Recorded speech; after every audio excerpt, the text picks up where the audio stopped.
welcome everyone here and thank you for turning out on a beautiful Saturday afternoon for this event. My name is Kelly Ball and I'm the chapter leader of the Lawrence Douglas County chapter of Women for Kansas. Can everybody hear me okay? Anybody have trouble? All right. We started our local chapter about 2 years ago, in the summer of 2022, and our first big effort was to join the campaign about the vote no on the constitutional amendment, which was a big success. So we had these buttons at that time, vote no, and today we have, it's still about no. So we have buttons and stickers in the back on the back table for a suggested donation of $1 if you want to show your support in that way. I already had a question about, well, what is Women for Kansas? And it is a non-partisan group of women who started to organize during the Brownback years. And they wanted to organize to push back against extreme policies at that time. And they've stayed together and grown, and we are now 12 plus chapters. Our most recent chapter, I believe, is our virtual chapter, which is available. And you can find out more about this at our womenforkansas.org website or our Facebook page. Do you have any men? We certainly do, and I do want to make that comment.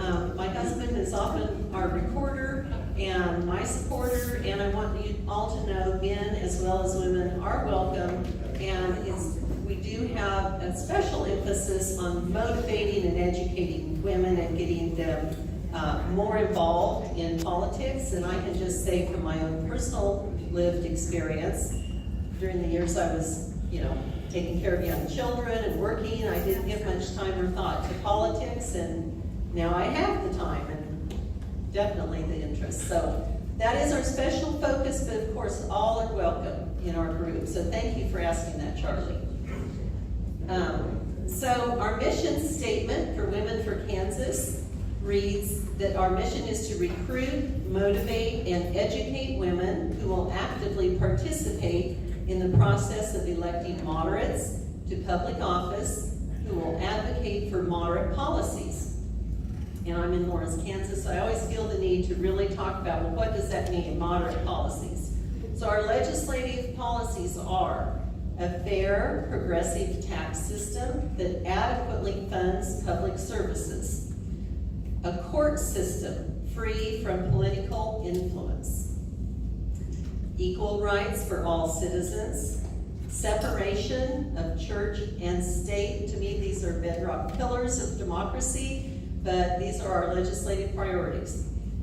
Advocacy of healthcare rights and opportunities, equal access for immigrant families, sensible gun legislation. We welcome Moms Demand Action members. We support your causes. Reproductive rights, a woman's right to choose and to have that choice be just between her and her doctor. Preservation of excellence in public schools and higher education, recognition of and support for the arts as vital to our quality of life, and protection of our environment against avoidable degradation and depletion of our natural resources. So if these are your shared values, I invite you to join us. Let me know how you'd like to help. We have a sign-up sheet in the back. If you put your email on there, we'll get you added to our email list for our weekly newsletter, news you can use, and any updates. You can also visit our website, womenforkansas.org, to become a dues-paying member, or we have envelopes with postcards in the back you can send in. Any amount is welcome. You can also watch past recorded programs on our YouTube channel on that womenforkansas.org website.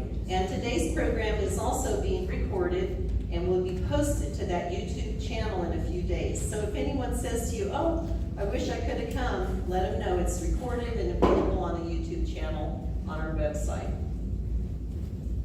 Recently, Women for Kansas has formed a sister organization, a PAC. Women for Kansas is nonpartisan. When I lived in Winfield, we had a very active member who was a moderate Republican. She actually got voted into office in the state legislature, and then the Republican Party ran against her, a more extreme opponent the next year, and she was voted out. So all parties are welcome. We just are for moderate policies and moderate legislators. So the sister organization, the PAC that has been formed, has a broader scope of educating and motivating voters, especially in districts in our state where the majority of voters supported protecting reproductive rights. All 4 congressional districts had a more positive vote no outcome, and all 4 districts are therefore in the running to be flipped.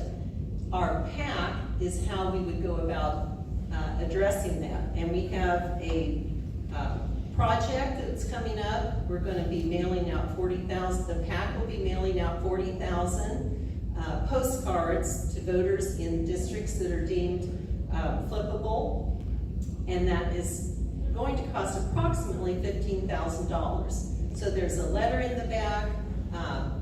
If you want to donate to that cause, or you can again find out more information on our website as that gets up and running. It's just brand new, hot off the presses. Okay, so for today's event, I was hoping we would have a forum between the 2 congressional candidates for our Big First Congressional District. I'd like to thank Paul Buskirk for making the time to be here with us today. Tracy Mann's campaign staff let me know late last week that he would not be able to attend during this time. My husband and I went up to Oskaloosa on Thursday morning. He was having town halls on Thursday, and I spoke to Tracy Mann and asked him about coming to Lawrence. And he let me know that he was here last January. And his objective is to visit each of his counties once a year. So I guess that was his official visit. In order to represent his views here today, Ty Edwards will be referring to his official campaign website where you can find the issues and his stance on those issues, because we do want to be able to see his views as well. So I want to introduce Ty Edwards. She's a local Laurentian, lives here with her family. She's an author, historian, and educator, and she serves on the Executive Leadership Committee of Women for Kansas. She also serves as a mentor to our local chapter, and I'm very grateful for her help. My husband already passed around the donation jar, and the buttons and stickers again are in the back. This program will be recorded, and after the interview session, we will take questions from the audience, so you will get to interact with Paul. I wanted to mention a few other events to watch out for, be watching. The League of Women Voters and NAACP will also be having candidate forums in the next couple of months, and watch for information. Women for Kansas will be trying to get some candidate forums with especially our district attorney candidates and other Senate or House candidates. Other organizations to be watching: Kansas Women for Kamala Harris is a brand new organization. If you haven't seen it, you can find it on Facebook. And I have seen numerous posts from women in our area, in the Lawrence area. They have a planned meetup on Sunday, August 25th at 2 o'clock at Burf's Pub. So I wanted to pass that on. And one other announcement, here at the local public library, I want to acknowledge and thank them for their support. They're hosting a panel discussion on September 12th from 6 to 7, and Kansas Reflectors editor Sherman Smith will be on that panel, and their discussion will be about misinformation. So I welcome you to come to that as well. At this time, I'll turn this over to Ty Edwards and Paul Buskirk. Thank you.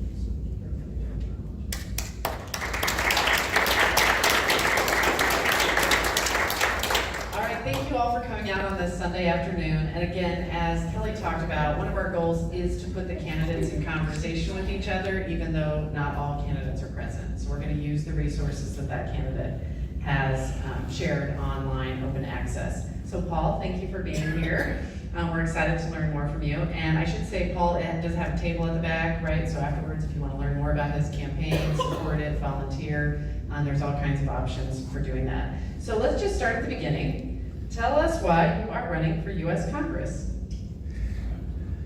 Ty, thank you. Kelly, thank you. Okay. I'll make this one sad. Here, you take this one. I'm louder, so I'll do this one. Oh, I can talk loud.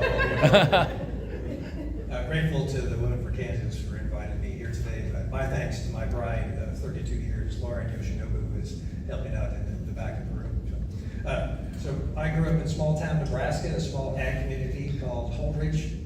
My father was a preacher, mom was a teacher, older sister a nurse, older brother a doctor. So the service was very much embedded into our upbringing. And I'm the outlier, I'm an educator. So for the past 38 years, I've worked at the University of Kansas, helping our high school students get to college and then assisting college students to finish their degrees and be able to then go on to have careers and be productive citizens. Ty, in all those years of service, I loved so much the relationships with the individual students, thousands over those years, still keep in touch with many of those. But I always knew that there would be a time and a place where there would be sufficient need for me to step up into a larger platform, to have a larger voice, to be able to help more people. I always just know that would be the time. The challenge is always, well, when and where and how, right?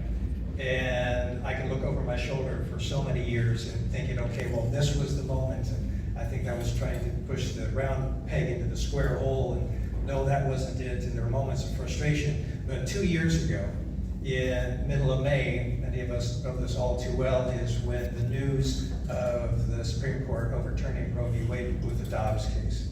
And we sat on the back deck here with my bride that particular day because we've been talking about this. You had all been talking about this. And I looked at her and I said, if not now, when? And she said, absolutely. So I threw my hat into the ring for the U.S. Senate race in 2022, just before the filing deadline.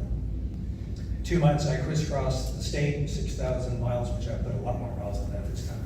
6,000 miles, didn't raise any money. And on August 2nd, the date that we know all too well, it was a crowded field of 6 Democrats on the U.S. Senate race, and I came in second. And I pouted for about a month. Lots of pep talks, oh, attaboy, all those types of things. No, we lost. But it moved the calling from here up to here. And so for many months, trying to think, is this race the one that would be appropriate to be able to step up on that platform? Because I had watched that race with our very interestingly crafted district. And this is the map, which the outlines are clear to me, but maybe a little fuzzy to you. And actually the logo that I've crafted for my campaign is on the yard sign, which is in the back if you care one. Very stark. This little teaspoon right there, that's Lawrence. We go up and over Topeka, and we go across the rest of the state to the Colorado borderline. We are 60 counties and 42,000 square miles. And lots of voices in this room. I'm sure we're the case where that district was drawn, and it was, oh my goodness, it's gerrymandering, and we did the gnashing of teeth and the wailing, we did all those things. And I was one of the voices of minority that said, this is truly actually special. This is special because it really gives an opportunity for all of Kansas, especially in our district, to be able to reach out and get better acquainted. Because there's a lot of voices in one part that think the other part are different, and vice versa. And I've been in half of these counties and talking with folks, Democrats, Republicans, unaffiliated, whatever tattoo we have on our forehead. We have so much more in common than what the voices of division and extremism want us to believe. Awesome, thank you. I will say Women for Kansas, one of its appeals to me is that it's a statewide organization, right? Is that we can do this work if we do it together. Awesome, okay, so tell us what part of your background and experience makes you a strong candidate for this position. I mentioned education is my bedrock, is where I've been. But what I didn't add to the other story, but I can use it here. In my I still pondering as to, do I jump in on this race or not? It was actually not until July of 2023 that I finally said yes. And it was a moment, it's one of those moments that we can all think of things in our past that affected us one way or the other. It was July 29th, 2023, and I'm reading an article from the Wall Street Journal. And it's not a publication that I read every single day, actually I do now. And it was an interview with two of the reporters from Supreme Court Justice Samuel Alito. And this was in the aftermath of when Clarence Thomas in particular had been talked about all the lavish travel benefits and such that he received, and Alito had received some of those as well. And the US Senate in the meantime had been kind of clamoring sabers and said, hey, court, you better regulate yourself, and we're gonna do it for you. So this interview, and they talked about everything else, but then they came back to this point. And Alito said, this is a paraphrase, pretty close. He said, this may not be a popular stance, but I'll say it, Alito, I'll say it. He said, the Senate did not create the court, the Constitution did. He said, there is nothing that the Senate can do to regulate the court, period. And he used the word period like he just went on the tabletop.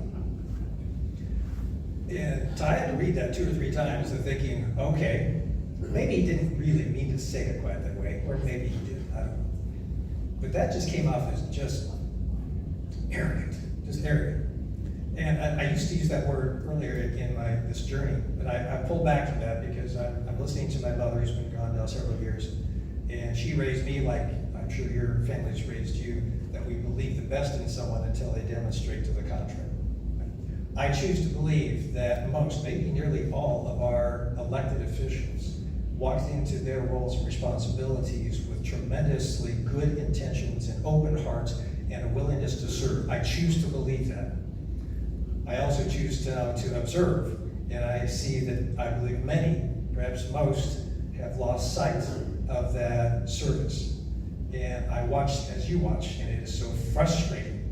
And in our voices across our district, regardless of Republican, Democrat, it's frustrating.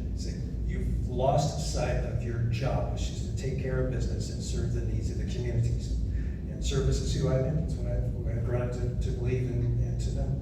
Okay, awesome, thank you. Okay, so we're gonna spend a decent chunk of what we're talking about today on issues, right? Because those are the things we're focused on. Because your opponent, who is our current representative to Congress, Tracy Mann, is not with us, we're going to use Tracy's official campaign website as a vehicle for getting his view on issues in order for you to be able to be in conversation, right? So we can compare their stances on these issues. So if you go to Tracy Mann's website, which is www.tracey and then MANN, so TRACEYMANN.com, so tracymann.com, he has a section there called Where I Stand. And on that there are 6 issues, and he has some text that goes with them about why they are important to him. So we're going to start with one, and I will read what Tracy has, and then I'm going to ask you, Paul, to respond to that as an issue and how you think about it, if it's important to you, or if your views differ from his on those issues. So we'll start with the first one, and I am reading them in the order they appear on the website. Okay, so number 1, pro-life. Tracy Mann says, I believe that life begins at conception and will fight to protect the innocent life of the unborn. I will be unwavering in supporting pro-life legislation and will oppose taxpayer funding for abortions. I've read Tracy's website, so these are not unfamiliar topics. And if you go to look at mine, you'll see that the top one on my list is the same topic. So you'll find that Tracy Mann and I, whom I met when he came to Lawrence in January, and came to the Rock Chalk Park, which is as far away from downtown Lawrence as one can get, that it was -22 that morning. So we had a nice visit. And I want to emphasize that my challenges to Tracy Mann are not personal under any means. I believe him to be a good person. I believe he's a good family person. It has nothing to do with it. This is about his decisions and the choices and the voting record that he has established during his time there. Right. We will protect the freedoms of all humans to be able to regulate and manage their health and reproductive rights without government interference. Done. Thank you.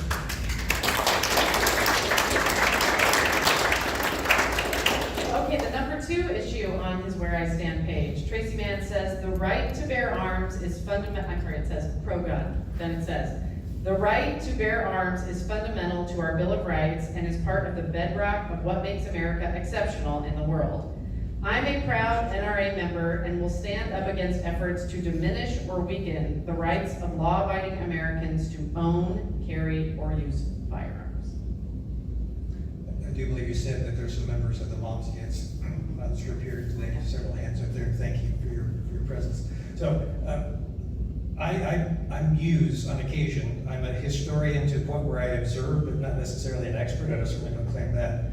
And I have wondered many times what the founders were thinking, what they were hoping for when they established this thing 237 years ago called a constitution. Right? I'm getting to the answer. I'm working on it. And you know the story, right? So here's these founders who were ordinary people thrown into an extraordinary time of life and history.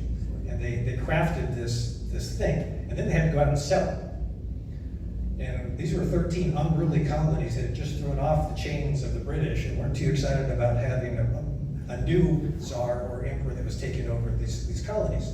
So they pushed back. They said, no, we demand to have our rights processed, which then led into the Bill of Rights, the first 10 amendments. You know all this.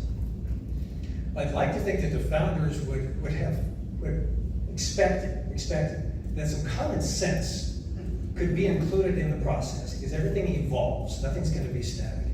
And the gun at the time, I looked this up, the gun of choice at the time of the American Revolution was a long gun. It was called the Brown Bessie. The most expert of soldiers maybe could fire 3 rounds per minute. 3 rounds per minute to do the whole reloading process. That was the gun at the time when this whole thing began. So I'd like to think, fast forward to today, that the founders would say, okay, so common sense. It makes sense to have background checks before you put a gun in the hand of someone. It makes sense to have a waiting period to make sure we can verify their records. It makes sense to lock up your guns from those that would do harm. Keep your guns away from your children. Take the guns away from those who would do harm to themselves or harm to others. And to have a gun that fires hundreds of rounds a minute probably was not in foresight of the founders at that time. Thank you. Okay, the third point on Tracy Mann's website is fight for agriculture. So this one's a little bit longer. So he says, agriculture runs in my blood, and I will seek to be a voice for our farmers and ranchers in Washington. It is critical that we actively advocate for the largest industry in the Big First District.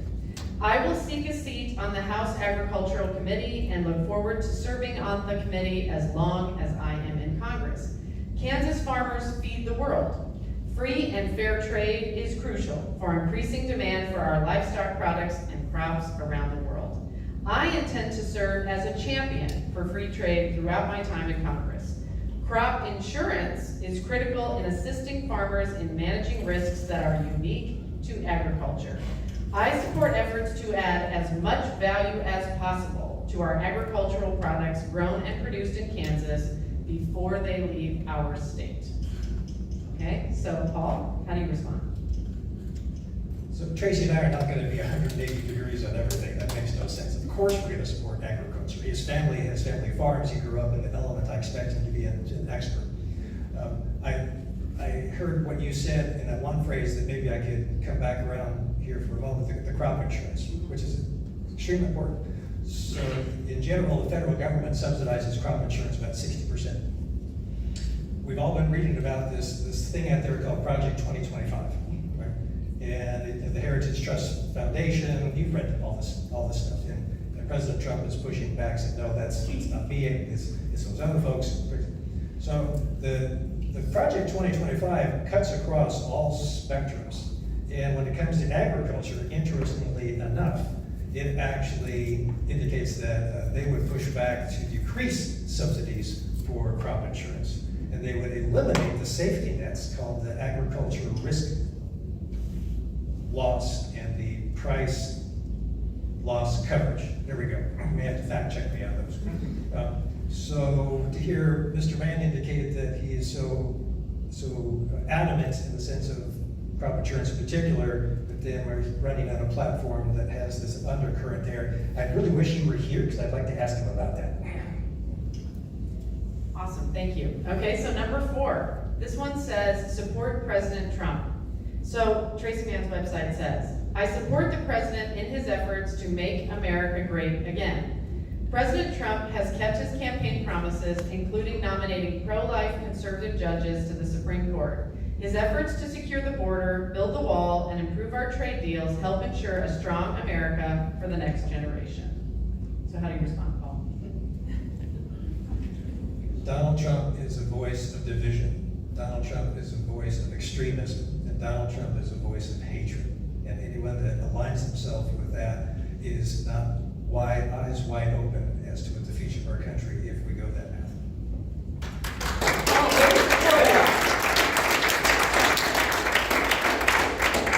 Okay, number 5 on Tracy's website is rural revitalization. And as a teacher, I would say I would put the subjects that go together, and I would have made that number 4. But I digress. Okay, so rural revitalization. The Big First District, as it says on Tracy Mann's website, is one of the most rural districts in the country.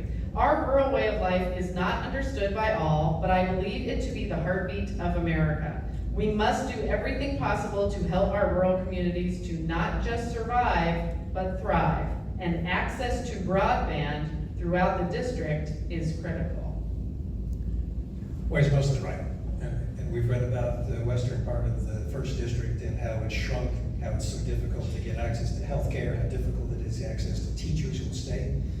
I find it really interesting on the broadband because when it came for the renewal of the President's Act from 2 years ago, which included broadband access, Tracy Mann voted against renewing that back in the spring.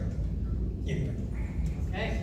All right, and last, this is his number 6 on where I stand, strong border security. Tracy Mann's website says, we must secure our southern border by constructing a wall.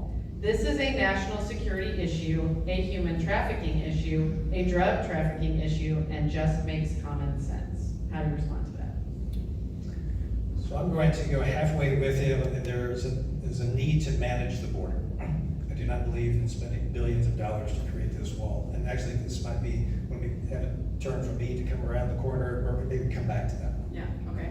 Okay, so well, speaking of that, we covered your opponent's issues, right? The ones he lists on his website as his main priorities. So what issues have we not discussed that are important to you or that you want to discuss in a different way? Thank you, Todd. Yeah, you'll have questions, of course, as well. I'd like to really circle back or bring to attention 4 things of high priority to me in this journey with our district. The one is to reemphasize the first item we talked about is protecting human rights to healthcare and reproductive freedom. It just has to be the top of our discussion every time. The second is nothing on his list as well, but point out our district includes tremendous variety, as you can imagine, cultures, ages, backgrounds, languages.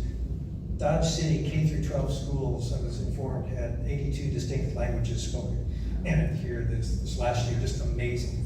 We have one population we don't talk enough about, is right up here in Riley County. It's called Fort Riley, right? The garrison of Fort Riley. And Tracy Mann, back in April, when the foreign aid bill specifically voted no to advance foreign aid to Ukraine. He voted yes on the other 3 parts, but he voted no to Ukraine. And I'm not the expert on Ukraine or foreign policy by any means, but I've had a chance to get acquainted with some folks in and around the garrison at Fort Riley, and I've spoken, and the folks who are actively serving really can't talk when it comes to partisan things. That's just part of the agreement and obligation. I respect that. But I've talked to a number of retired military individuals who are just aghast at the notion that Tracy Mann would take that particular direction. I was informed soldiers from the 1st Infantry, which is the largest infantry army in the country. Many of these soldiers are actually staffed in Europe, and the arms that then are paid for by the U.S. go to Europe through the hands of the individuals from the 1st District, and then they're handed over to the Ukraine officials. So they're not in the battle. But God forbid and I pray that we would never get to that point, that U.S. soldiers would be on the ground. Our district soldiers will be the first ones that will be deployed to be involved in backup of Ukraine. So to think of this as not being a Kansas issue is just really obtuse to me. So I actually just disagree. That was the second. The third one is, we'll circle back to immigration here a little bit. It's really easy to take that story, that narrative, and make it just so cut and dry, right? So, well, we have a border that's loose, people just walk across it every day, and oh, by the way, all the ones that do are criminals, and they're committing these horrendous atrocities in our countryside, and we got to deport them, we got to pick them up, we got to get them out of here. And point out again in our district, and I even learned 2 weeks ago more than I thought I understood. The southwest part of our district, our first district, the triangle of Dodge City, Garden City, and Liberal, is the majority population in all three of those counties, from Ford to Finney to Seward, is now 60% Hispanic or other internationals. And the industry that's brought most of that are the meatpacking plants. Right? There's National in Cargill and Dodge City, there's National at Liberal, and there's Tyson in Garden City. And I've seen these plants. And what is so interesting to me is the dichotomy of those communities. And I have to watch in the back to my dear bride of those 32 years, because if I start storytelling too much, I'm going to get this kind of like cut off. But I have to tell you this. Go ahead, Paul. Okay, yeah, I have to share this one. So I'm in Dodge City back in February, and had a chance to visit with Melinda Levon's counterpart there in Ford County, Greta Clark. Greta is a retired English second language teacher, K through 12. She worked at the Dodge City Community College, all families. And the unions that represent the union that represents the staff in the meatpacking plants is called United Food and Commercial Workers, Local 2. And the union actually has a community center. It's about the size of this, and not very fancy, but it's meant to create a hub then for the workers to be able to come and be able to congregate, to learn. And she said, when I was in town, I want you to come to one of my classes. I said, so you're teaching English? She said, no. I said, that's a separate class. She said, we help these individuals be able to gain citizenship, because the union is very emphatic. We want you to become full-blown documented U.S. citizens. And apparently there's a fee. If you want to be a citizen, you have to go through the process, take the test, you have to pay like $700. And the union says, when you do that successfully, we will reimburse you that $700, right, the incentive, right? She said, come to my class at 5 o'clock. I said, great, so this is the ones that are learning to take the test. I said, no, these folks have already taken the test. I said, well, why are you having a class? She said, these are individuals that are now hungry as to what being a U.S. citizen is all about, and they want to learn on how to engage in this democratic process. We sat there for about 40 minutes, and their English was a heck of a lot better than my Spanish. I took German in high school, my gosh. But it was so cool, and I concluded at the end of our 40 minutes that they knew more about the Constitution than about 80% of the folks out on any sidewalk that I've walked here and across the district, and they were hungry to learn. It was truly inspiring. So when I was back to Dodge City, here, I've been there like 4 times now. Dodge City, I think it was May, and it was part of the same class. And I asked them specifically about immigration. I said, what would you like? What would the immigration policy be able to move forward that would benefit you? Now remember, Congress came this close to passing a bipartisan immigration deal back in the spring. One side was not going to let the other side win, so we pulled the plug on the whole damn thing. So their voice to me was, first of all, manage the border. First of all, when you let folks cross that shouldn't cross the process, you're just adding difficulty to our communities. But let's also recognize in some of these communities, these are not folks who just showed up 2 years ago. There's some second, third generation immigrants that are parts of these communities. They're embedded. These are their communities as well. But they said, please help us in moving the citizenship process and make it more manageable. The nearest United States Customs office, it's got a better name, is in Wichita, right? And you have to make an appointment to be able to get there. That's 4 hours from Liberal.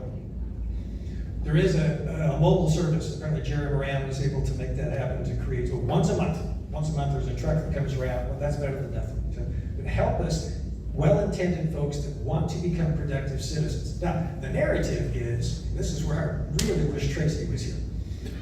His narrative talks about secure the border.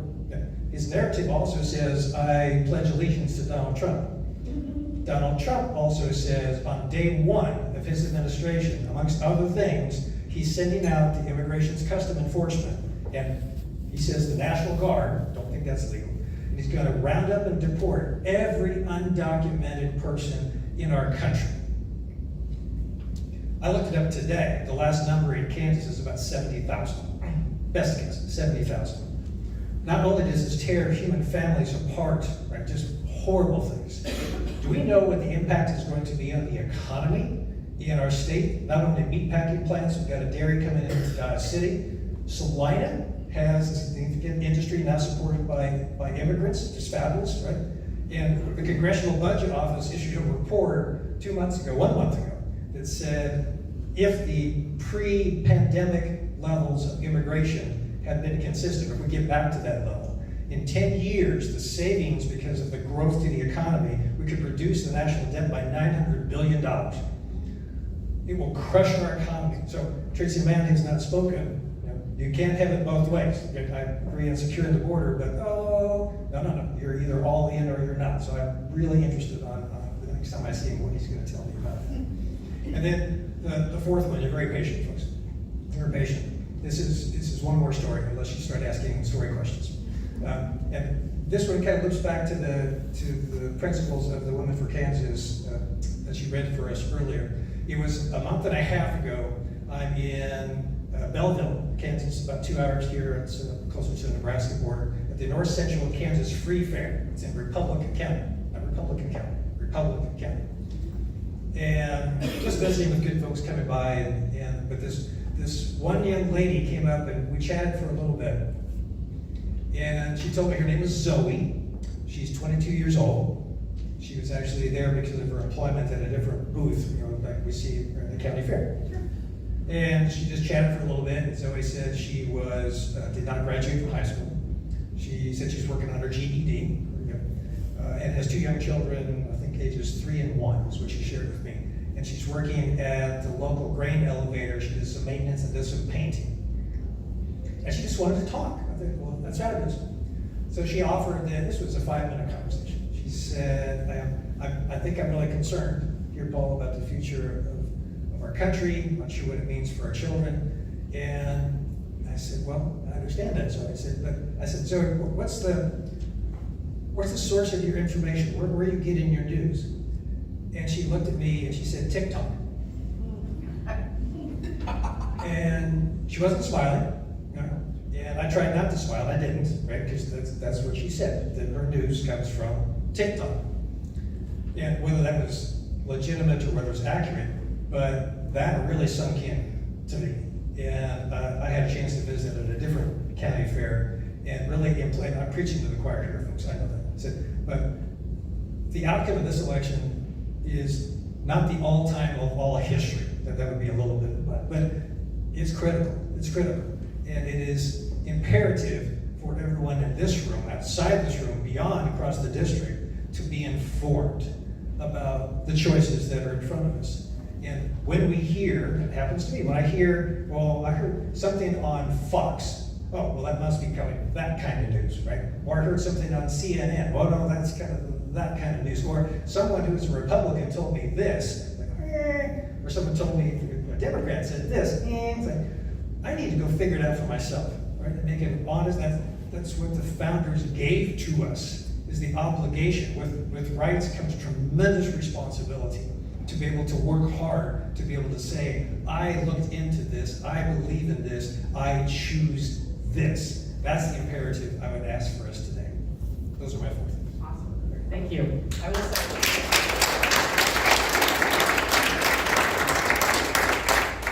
say I also get news from TikTok. There is some good stuff on there, Paul. Maybe Paul should be on TikTok. Think about it. Think about it. That's where you need to be. Yeah. I will say there is legitimate news on TikTok by legitimate, entities.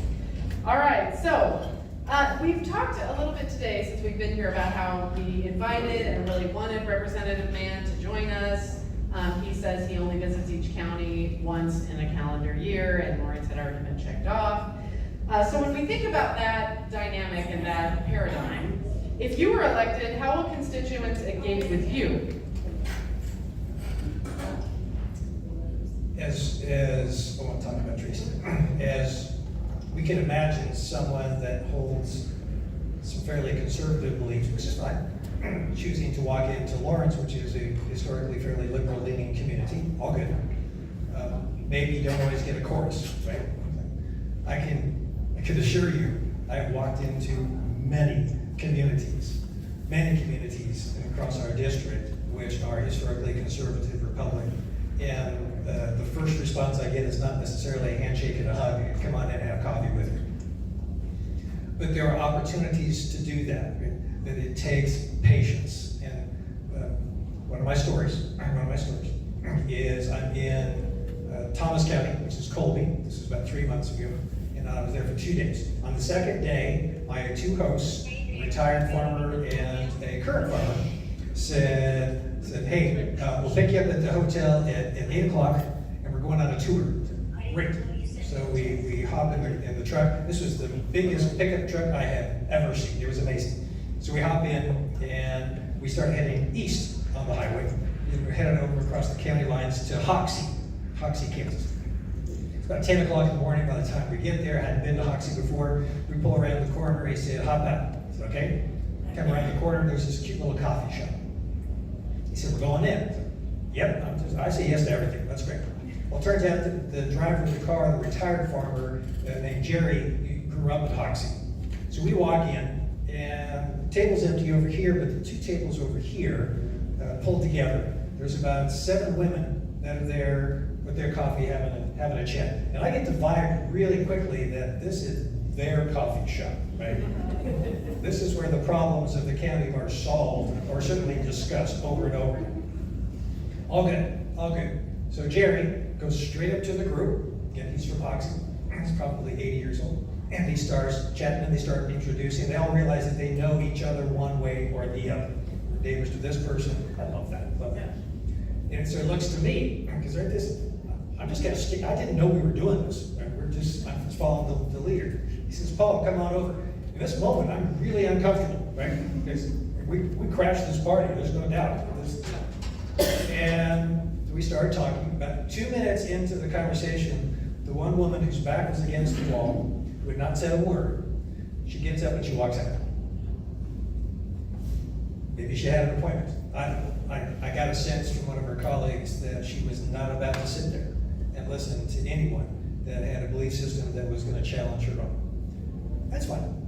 The rest of us sat there and talked for about 15 minutes. And at first it was a little, okay, this and that, but we start peeling past the onion, or since we're in Kansas, we get behind the curtain and the wizard there, right?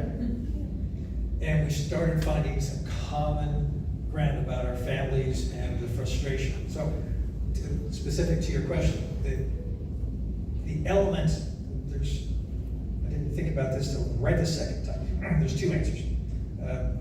My responsibility is to be open to any and all, right? And to listen. I can't sit there and complain about those who choose not to do that and then mimic that, right?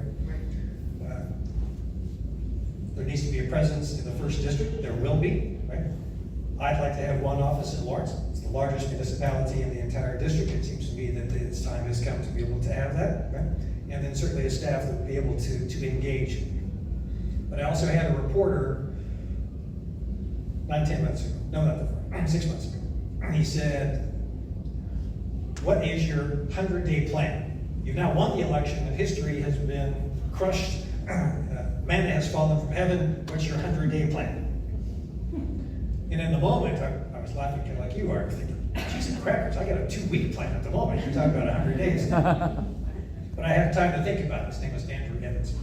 And it will take longer than 100 days. So there are 435 members of Congress, right? That means there are 434 individuals that I need to go meet one-on-one in the office, at the coffee shop, wherever. Because there's going to be a point where there's an issue where you need my help or I need your help, but it can't be our first conversation sitting on a floor with all this positioning have to be able to engage and understand. And that's hard to do. And the reporter said, you realize that your party leaders are not going to let you do that. You're thrown into all this fundraising. They said, let's think about this. If a Democrat wins the first district for the first time in like 100 years, you think the party leaders are going to touch that? The ultimate bully pulpit for at least 2 years. I get to do whatever I want. So we go and we do the right thing. I like that, thank you. We are going to take audience questions today, but real quick before I do that, I want you to know that if you're so inclined and you want to support or help the Tracy Mann campaign, you can go to his website, tracymann.com, to learn more about that. For Paul, you can go to Paul's website, which is Buskirk for Congress, so Buskirk, and then FOR, Congress.com. And then, of course, Paul is here. You can talk to him about how to support and work for him while you're here at this event. But we would like to have an opportunity to get audience questions if there's things that you'd like to ask today and that Paul could answer for you. So I'm going to pass this off to Kelly so she can come around, and then if we have any summing up, I might go to the microphone so it can be recorded. All right, for those able to come to the front, and we'll just ask you to state your name and your question, and when able, we'll bring around to you, to the audience. Is there anybody who'd like to come forward with a question? Or yeah, it's Kelly circulate. Are you okay with circulating? Oh, okay. Do you want me to circulate? Okay. Hi, my name is Karen Barrett, and I noticed that Tracy left an issue of his list that is very important to me, and you haven't addressed it yet either. And I think climate change is one of the biggest issues facing us, and it would certainly affect agriculture. So I think it would be a very important issue here in Kansas. It's a huge issue to our district, no doubt about that. And walking into this campaign, I had some voices from Lawrence, and I get a lot of advice, just so you know. I get a lot of advice, and I think I'm a good listener and such. But there was one individual back in November that said, he was pretty knowledgeable about farming practices and such, to be able to, we won't go into the science on that just yet. In essence was saying, well, Paul, you just need to go out to those farmers out here and you just tell them to do those things. Sure, yeah, I'll walk out there, and these are 3 and 4 and 5 generation farmers. I'm going to walk into the backyard and say, this is how you do things. So I did walk into some of our spaces in the district wondering as to what practices were out there, and it's not perfect. It's by far the aquifer, Oglala aquifer, which is huge reactive to the climate change, right, is a tremendous challenge. There are farmers that do no-till farming, that do dry farming processes that are managing some things from what I grew up as a kid. And so there are voices in our district. It's not an us and them. It is not. There are voices that really want to be a part of that. There's voices that haven't awakened yet either. That's going to be ongoing. But do I acknowledge it? Absolutely. It is a tremendous concern for our children, and for their children.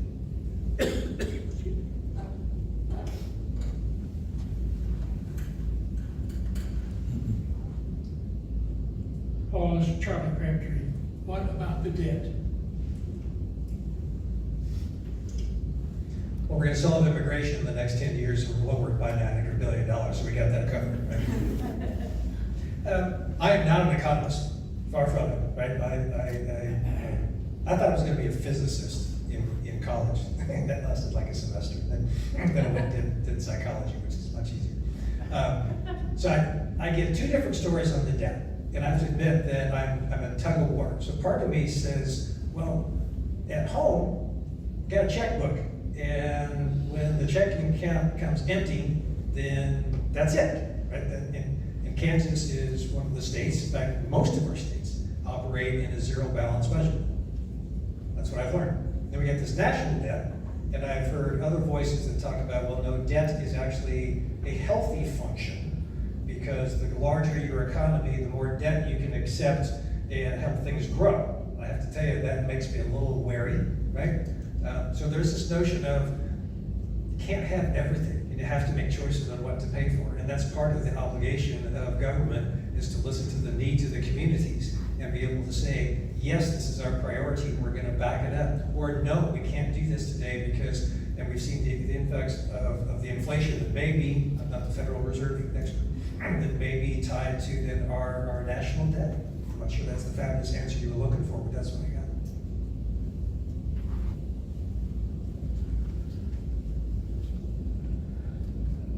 Hello, my name's Cole Brown, and I'm a new Precinct 14 committee man. Just got elected by 120 votes.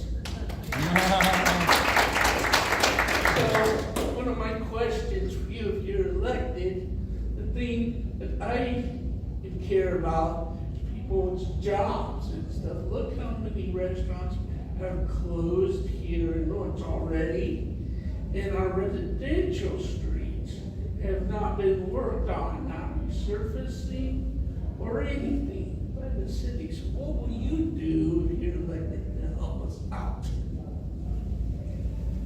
Well, to assume that anybody has the answer, then I could have bypassed this and I just would have been elected, demigod. We could move past all this government process.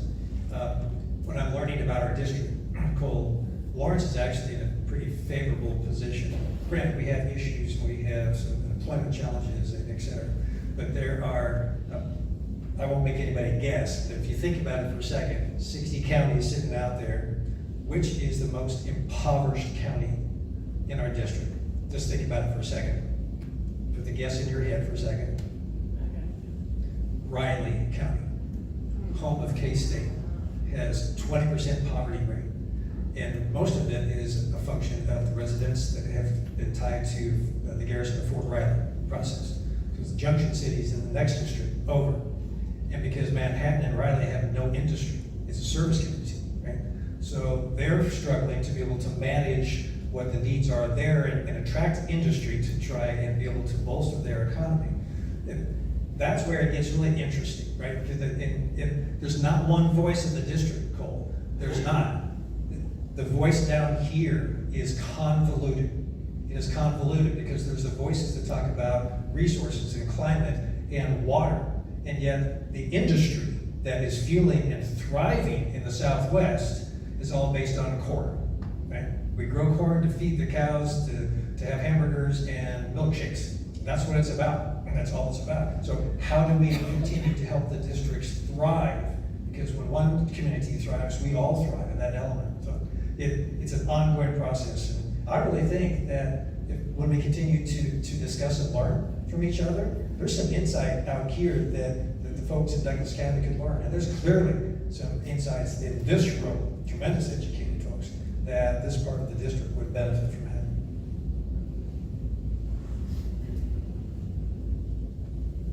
Hi, I'm Lynn Rennick. I'm following up on climate change.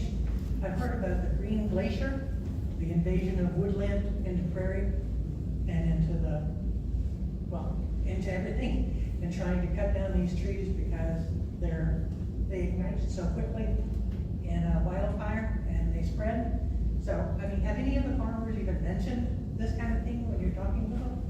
I have not heard a thing from, but my sample size is also not based upon hundreds of thousands. Are you thinking about like the cedar trees that are cedar It's called trees? Green Glacier. Okay. Nobody mentioned it.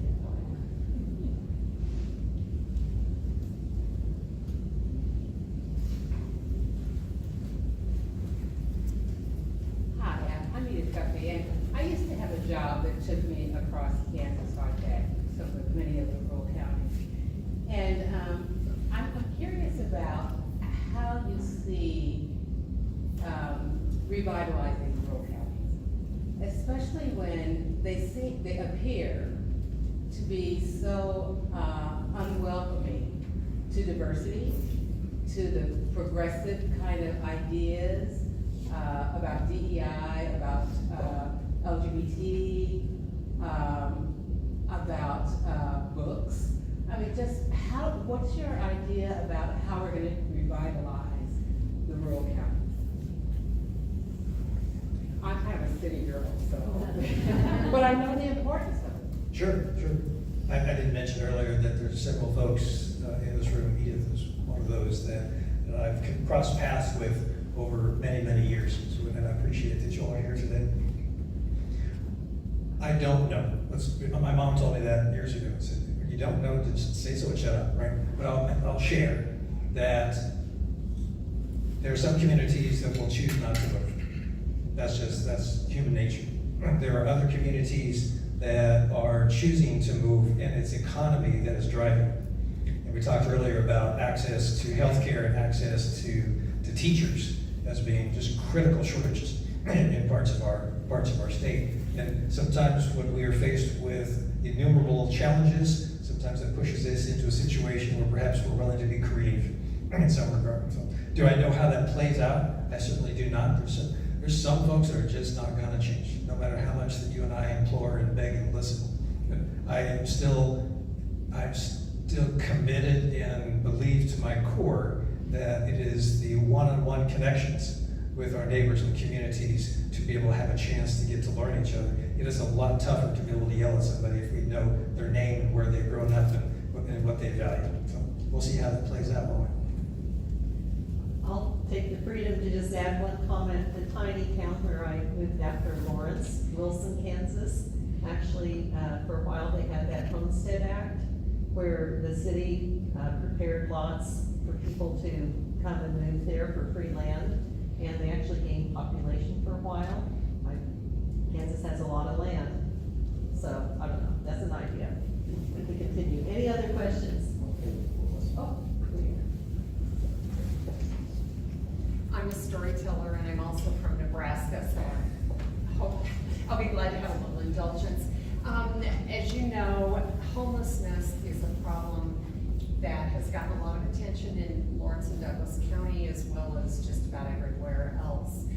And there are a lot of reasons that people are homeless, and so the approach that you take to deal with this person who had to leave in the middle of the night with her kids because she was a victim of domestic violence is different from somebody who is aging out of being in foster care and doesn't have a place to go and so on.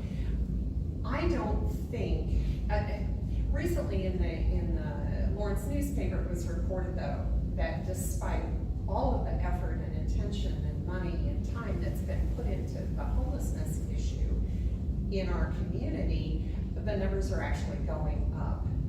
And I think that there needs to be something broader at the federal level that could help with some populations that make sense. And the population I'm thinking about are veterans.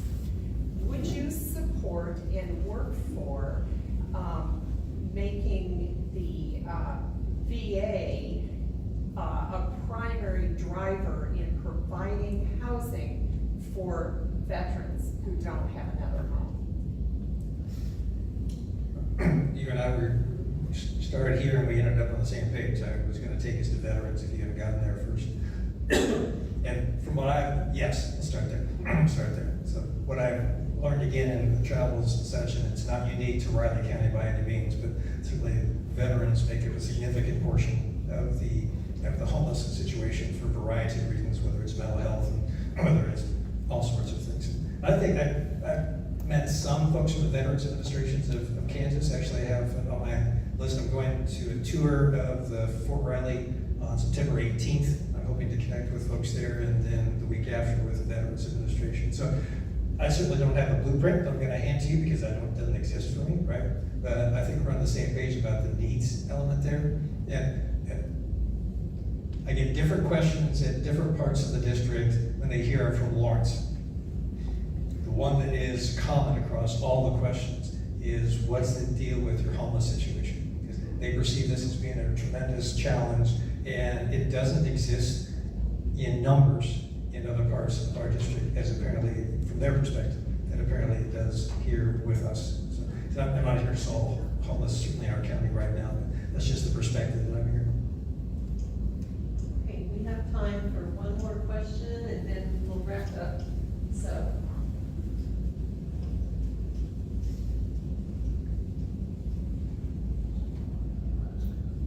Hey Paul, it's Joel. I'm Joel Gagos. For those of you who don't know, I'm the chair of the First Congressional District for the Kansas Democratic Party, so all of that. But Paul, I had a question for you. What is your stance on the legalization of marijuana? Now we know recreational is fun, and medical is very important, but also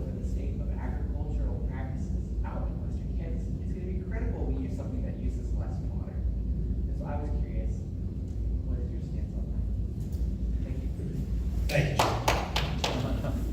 I support, I haven't been out there on a platform that says one thing or the other, but I also think it's one of these challenges that will be inevitable. And I'm not saying it with tongue in cheek, but just watch our history process. So we ban alcohol, but then, well, I guess it's not that bad after all, so now it's okay. Then we say that, well, gambling is a moral sin, so we will have no part of that in our state whatsoever. And then we start seeing, well, other states are making millions of dollars on gambling, so, okay, I guess it's not that bad in Kansas after all. But we draw the line, sports betting, never, not gonna happen. Until the neighbors in the other states realize that they're bringing in millions of dollars. So now our moral compass bends a little bit. That is what will happen here. That will happen here because the money that is being lost to the state treasury based upon our neighbors to the east and to the west that are making millions of dollars. And you're absolutely right. You can drive by the fields and such, and corn is the driver that I read last week. We're not the wheat state anymore. We're not the highest producer of wheat, not in the top 5 anymore, because the drivers for corn as fuel as well as for the feed crop have really pushed all that out. So there will be a desire eventually for another crop that just will get past the moral compass and it'll bring dollars in and maybe solve some of these challenges we've had out here. Thank you. Thank you for joining us, and again, there's some information about Women for Kansas at the table in the back, and feel free to take time to talk to Paul Buskirk and keep track of what's coming from us, sign up for our emails. Thank you. Thank you all for